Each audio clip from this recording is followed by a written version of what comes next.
So in this video, I'm about to show you how to build your own DIY backy shower. Certainly a pleasure job doing it outside in your garden.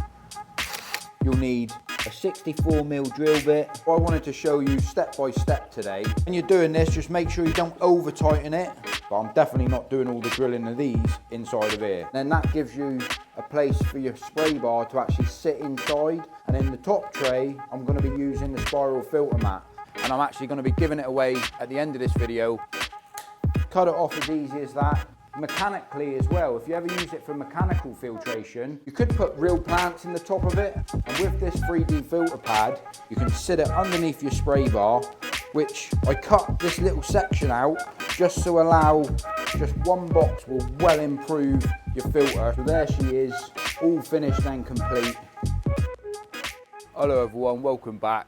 James the Koi Whisperer, and today coming up on this video I'm actually going to be showing you how to build a DIY backy shower from start to finish, and I'm actually going to be giving it away at the end of this video. But before we get into it, I just wanted to show you my pond real quickly for the people that haven't seen it before and are interested in making a backy shower and upgrading your filtration. Fish are doing fantastic on this lovely frosty morning. You can see the steam bellowing off of the pond with the air source heat pump down behind the back, and to be honest with you, they're all living the absolute dream. But I just wanted to talk about backy showers real quickly. There's benefits of using them, and there's also people that don't like using them. Well, I'm a strong believer of backy showers. I use them on every single pond that I've got. I use them on my grow-on pond, and there's different styles that you can get. The style that I'm using over here is a backy shower from JS Koi, very high quality made. It works an absolute treat. And this backy shower retails at £400, and that's for the 800mm model, 3-tier with the tray. But that's not the over expense of these showers, that's just the unit itself. So then you have to fill it with the media that goes inside of the shower to make it worth using a shower to start with. You can also use stainless steel backy showers like I have on my main pond. These retail at £1,200 each, which is extremely crazy just for the unit itself. These showers are 1 metre in length. They are extremely nice looking, they're smart, they're tidy, and they work fantastically. But these things do come at a premium price, and time you add all of your extra media inside of it, you can certainly start adding up the old bank balance, and the wife is never too happy about it when you start spending too much money on this hobby. But that being said, there is ways to upgrade your filtration and add a backy shower to your pond. Like what we did with my son's pond over here, we actually customised and built a DIY backy shower from start to finish using plant pots. It works absolutely amazingly. Water in this pond is always crystal clear. The filtration behind this pond, as a lot of koi keepers do in the hobby, whenever you first start out this hobby, you go to your local garden centre or your koi dealer, and you don't really think about the filtration side of things because you spend all of your money on building the pond, the block work or the sleepers, whatever you do, and then you end up buying a pressure filter because it's what you can afford at the time, and it says on the box that it's capable of filtering ponds up to 1,000 gallons or 2,000 gallons, and then you have it running for a few months, and then you think, why ain't my water as clear as what James's water is or my friend's water? And it's down because the pressure filter alone is never man enough to run a koi pond, especially when you start feeding,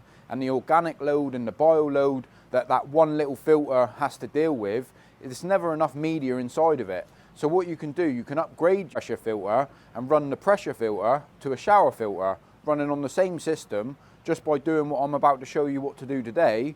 And then hopefully it gives you a few ideas that you could upgrade your filtration by spending a little bit of money, but not crazy amounts of money. So I wanted to show you step by step today of how to actually build a DIY backy shower from start to finish, and all of the equipment that you need to do that.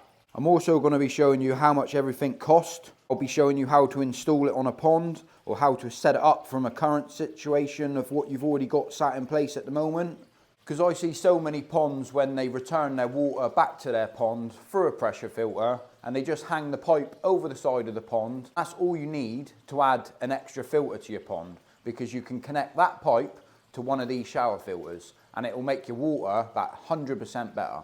So what you need to start with, you need to go to your local garden centre or B&M store or Home Bargains and get yourself some planters, some plant pots that are stackable. They don't have to be identical to this, but they just need to be stackable so you get a 3-tier situation going on. And the most important thing about your plant pot is that you need a flat surface area for when you add your tank connectors to the system itself. But you can pick up these plant pots like I did, 3 of them for £30. You also will need an 1.5" 90 rubber boot, a length of 1.5 inch, 2 foot long. It doesn't have to be pressure pipe, but as long as it's pipe.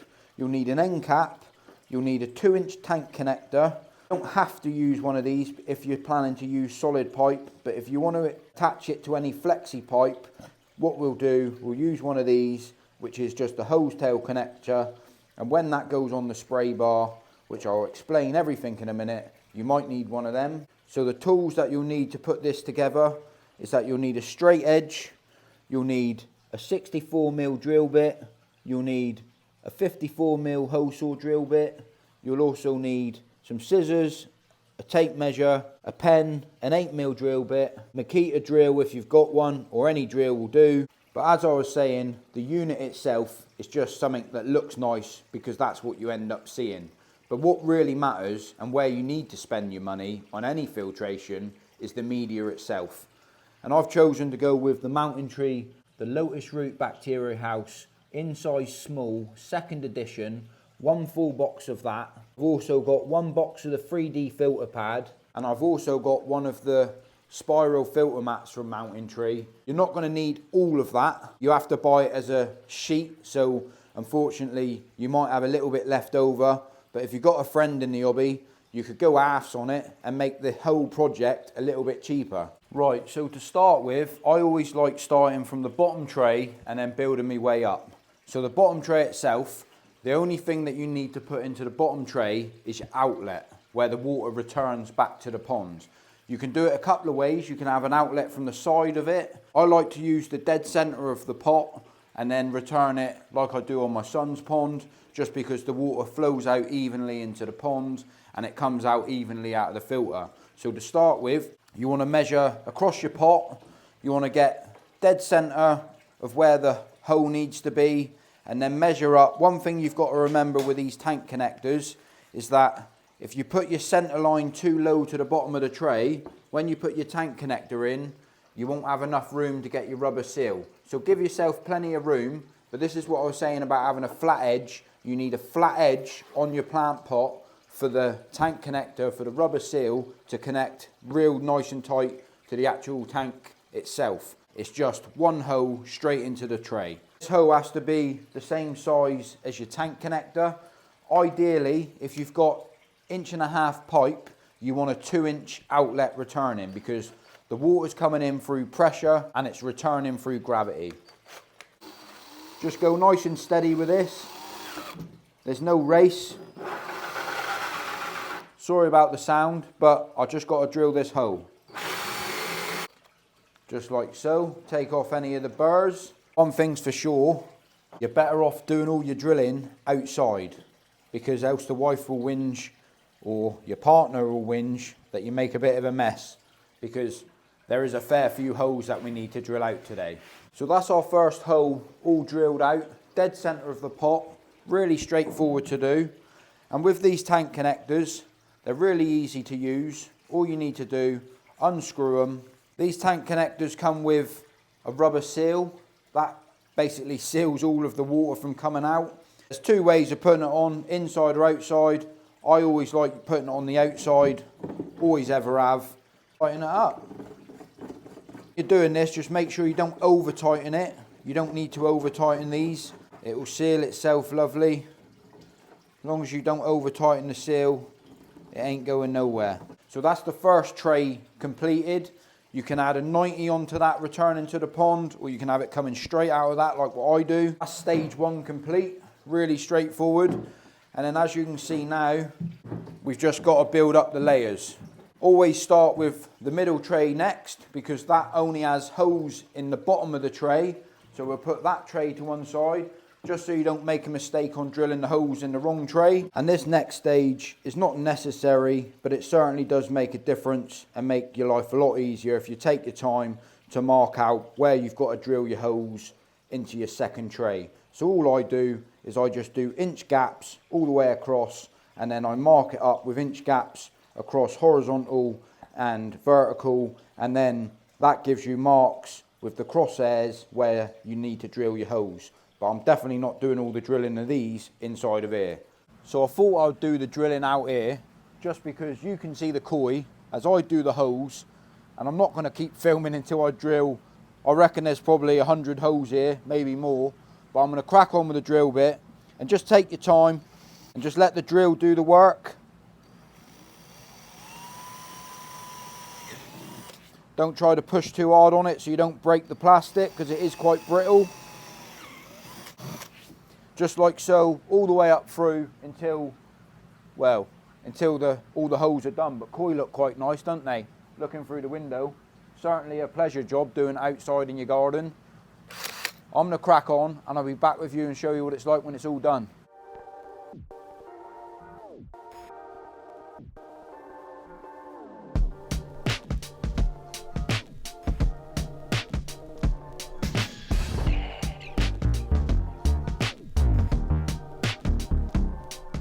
So that's the second stage all complete, and it does pay to put your marks in the right place, because you do end up with a better job and it allows the water to return at a bit more of an even balanced basis. So now the second tray is complete.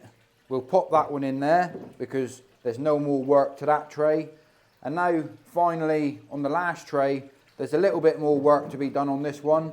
I need to put the holes into the bottom of this tray, but not only that, we need to allow a hole to come into this side and into this side, which will therefore fit a spray bar, which will allow the water to come up through here, trickle down through the spray bar, and then it will return all the way down through the system and then back gravity to the pond.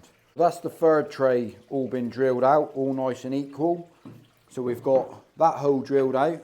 What you can do, if you choose to, you can just place your spray bar over the top and put your connection on this side. But what I personally like doing is marking and measuring the center point of this side of the tray, drilling a hole saw, a 52mm bit through there, replica at the other side, and then that gives you a place for your spray bar to actually sit inside. Allows you to put decorations and stuff in top of the filter. You can even put plants in there if you choose to, and then it allows you access room to get into the media, into the top tray if you ever need to. So I'm just going to go ahead and drill the center hole of both sides. What you've got to remember with any tray, whatever tray that you decide to use, like for this tray for instance, that there's a lip in the inside of the tray, so you want to make sure that you're just underneath that lip. And this side doesn't have to be a complete sealed side, so you're not putting a tank connector to it, but you want to make sure you're just underneath that lip, as close as you can to it anyway. So I'm just going to go ahead and drill this out now. Just like so. Job's a good one, as they say. So now she's certainly taken shape.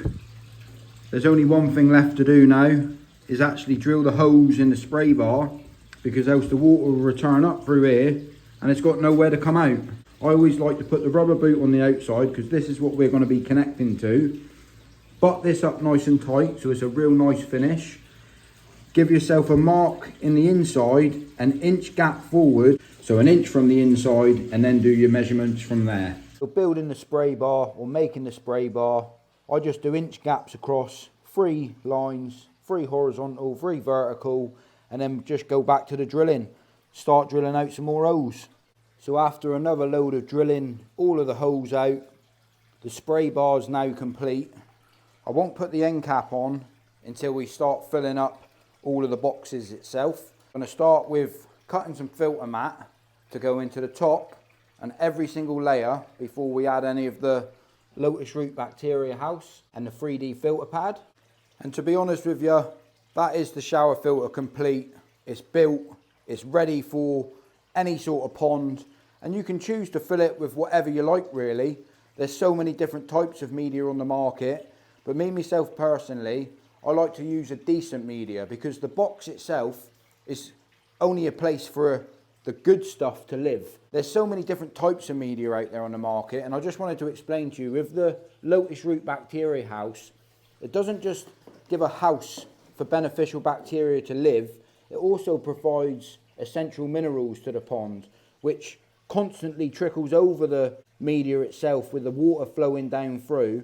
It also helps keep your pH stable, a pH of 7, and the surface area on this lotus root bacteria house is super good. This is the small edition. They do two different types. They do a small and a large. On most pond filters, especially if you build a little filter like this, having the smaller size lotus root certainly does fit into it a lot easier. You can sort of stack them in, stagger them how you want to, and you can choose to put as many boxes of this in as you wish. I'm going with the one box in the middle tray, in the bottom tray, and in the top tray I'm going to be using the spiral filter mat. But one thing's for sure with any of the Mountain Tree products, Mountain Tree do recommend that a layer of the spiral filter mat goes on every layer if you're going to add any of the lotus root, because what it does, it helps spread the load of water before it actually makes contact with this media. I've found that over the years doing it in all of my shower filters, it has certainly helped and worked an absolute treat. If you do decide to do what I'm doing, if you get the small version, you get 24 pieces of the lotus root bacteria house in each box, and I believe each box you can purchase from the UK roughly around 67 to 70 pound per box, which does seem quite expensive for media, but this stuff is really good. It's sort of top quality stuff. I recommend it, and it means that I can put 12 pieces in each tray. You can put more in, just one box will well improve your filter, so that's what we're doing it on today. We're going to be using one box of that, one sheet of the filter mat, and we're going to be using a little bit of the 3D filter pad. And to be fair, it's down to you however you want to put this in your shower filter. You can sort of play around how you want to stack it, how you want to put it in there. You could have a few layers of the spiral filter mat, then a few layers of the lotus root bacteria house. But on the bottom layer of the shower filter, I'm going to replicate what we've done over here because it's working brilliantly. So underneath this line here is always submerged with water. So it will give you a different type of bacteria if this media is nice and flat along the bottom and it's submerged in water the whole time. From here upwards, we're going to build a nice flat surface with the spiral filter mat, and you get absolutely loads of it with the big sheet. 120 centimetre sheet this is. The retail price I'll put up on the screen now from Selective Koi Sales. Several ways of cutting it. You can cut it with a jigsaw, you can cut it with an angle grinder. I choose to cut it with a nice set of sharp scissors. These work really well. All I do, mark and measure what size I need to fit into the very bottom of there, and then I'll just cut up through and I'll cut across, and then it will give me exactly the same size on the other side, so I can use that bit on the next tray. I've just cut up through this section. I just wanted to show you. Just take your time when you snip it. I just do a few snips at a time, just like so.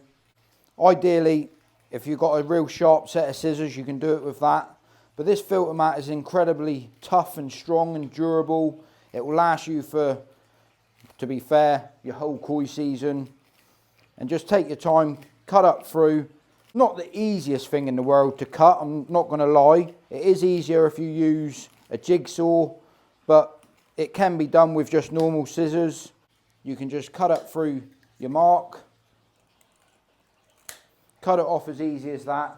But what I like about this filter mat, you can see, if I zoom right in, you can see that it's got loads of little indentations in the filter mat itself, and that just allows another place for bacteria to grow and develop, as well as that mechanically as well. If you ever use it for mechanical filtration, what it does, it makes it super easy to clean. So you can pressure wash it off and it will just last forever, to be fair. It's so tough and durable. You can stand on that, compress it, and it's super well made, designed to last a very long time. So there she is, all finished and complete, ready to rock and roll. You can see on the top, I've got the layers of filter mat what I did do, I'll strip it down and I'll explain to you exactly how it's packed in the formation of what's inside of it. A couple bits of the lotus root left. What I decided to do, should I say, is leave a little bit of a gap with 2 bits either side of that top tray. So that will allow the water to sort of gas off underneath that next layer before it hits the next layer of the spiral filter mat, leaving a little gap, still getting beneficial bacteria build up on the 2 bits of lotus root overside. That leads on to our bottom tray, which the water will trickle down through the hose. I'll pop this back together a second. I'll take off the top tray. So in the middle tray, what we have is another layer of the spiral filter mat. And you can sort of stack this however you choose. I just stack it evenly as it builds up through without cramming too much in to leave gaps and water to flow through after it bounces off of each other. So that's a full layer of the lotus root bacteria house, followed by another layer of the spiral filter mat. On the bottom tray, what we've done is another layer of spiral filter mat, followed by another layer of spiral filter mat, which I cut this little section out just to allow, when the water returns back to the pond, there's nothing can ever get blocked up in this system like where it returns out of here. It's a bit of a free flowing area for water to bypass and get through the system without anything getting blocked. And on the very bottom layer, as we showed you a minute ago, we've got another layer of the bacteria house laid on the bottom. So you can pretty much design these filters however you choose. I always like stacking them up, so as you're stacking it, it's sort of level every time, if that makes sense, because what that allows you to do is keep the layer running up through so it's all even, sort of spreads the load or the weight all together instead of like being uneven building up through, because you don't want the trays on an angle, you want it level running all the way down through the system. After running one of these filters myself, we sort of designed another little thing that you can add to this shower filter, which is not essential, but it certainly does help. And you can certainly see in the top here, you can see that white pad, and that's actual 3D filter pad. So that there catches all of the fines and all of the muck before it actually bypasses into the system. And with this 3D filter pad, it's washable, reusable, and it's durable. And you can just cut little sections off of it. A lot of people's used filter floss before over the years, and what you find, you get one use out of it and then you can't use it again. What I find with this stuff is that you certainly can wash it several times. You can sit it underneath your spray bar, just like so, and that catches all of the fines and all of the muck before it actually hits into your filtration itself. So it's surprising, we've got a pressure filter down here on this pond, and it is surprising how much muck and sediment gets built up on that first layer of 3D filter pad over a short period of time. And once a week, you can literally put your hand into the top, wherever you choose to make this live. And you can just grab this out, give it a rinse in a bucket, pop it back in, and it's all singing and dancing, ready to rock and roll. But you can pretty much make these live wherever you want. I'm going to add a couple of bits of greenery to it, just on the front, just to make it look a little bit nicer. Like on my son's pond, we put a little bird in it, and a little bit of greenery on all of the sides. You could put real plants in the top of it. I don't recommend doing that just because the roots will sort of take over and you can't get the filter floss out. I've also customized this one so anyone that does win it, they can add it a normal hose tail pipe fitting to it, or you can use solid pipe like what I did behind the back. But I thought I'd add this in with it as well just to make it nice and easy. You can just put a rubber boot onto that like we have there, and you can pretty much sit that overhanging your pond wherever you choose to sit it, and it will certainly upgrade your filtration and make your water quality that little bit better. And like I was saying, we did use that full box there, but we've got loads of the 3D filter pad left. These retail roughly around £22.95 in the UK. And we've got loads of the filter mat left over. So if you've got a mate in the hobby and you want to go aft on a bit of the spiral filter mat, or if you've got another idea where you can use that, I mean, there's certainly enough of it left over. And if you wanted to, you could pack out these trays with an extra layer all the way up through if needed, because there's certainly enough room for it to cater for it. But I think that there's more than man enough what's inside of that filter. What's on the back of this pond at the moment is working an absolute dream. And you can pretty much fit this filter wherever you choose to on your pond. As you can see, it's sat on a standard piece of decking at the moment, exactly the same as the one in behind. Time you run water through it, the bottom layer is really heavy. You could use a bit of CT1 and glue it down if you wanted to, if you've got it outside. You could pin it down behind the back by screwing it to a fence if you ever choose to. But time the water's running through it, your pipe work sat in place. This unit itself is super sturdy, super solid, and it can pretty much cater for any single pond just by running a pipe work to this on pressure pump, and then the water will return into your pond just as it does over here. So yeah, I hope you enjoyed that video. And like I said at the very start of this video, I am actually planning to give away that whole system that I've just built there now. What I'm gonna do, if you are interested of winning that and you do think that you'll get some advantages by having that filter on your pond, write it down in the comment section and I'll pick someone out of the comment section and I'll contact you. As long as you're in the UK, I'll personally deliver it to you, or you're welcome to come and pick it up, or I might even be able to send it in the post. But the whole idea of this video was to give you a bit of an idea of upgrading your filtration, a little bit of an idea of things that you can do with different types of media, and how simple it is to make your own filter at the same time, because a lot of these filters that we use are basically only units. It's what's inside of the filter that really matters. The Mountain Tree media is really good quality stuff. I know it's not the cheapest media in the world, but it certainly is probably one of the best. That being said, if I don't see you in a week, I hope you liked the video. I hope it give you a few ideas of maybe upgrading your filter system this season. That being said, thanks for watching the video everyone, and I'll catch you all on the next one. Bosh.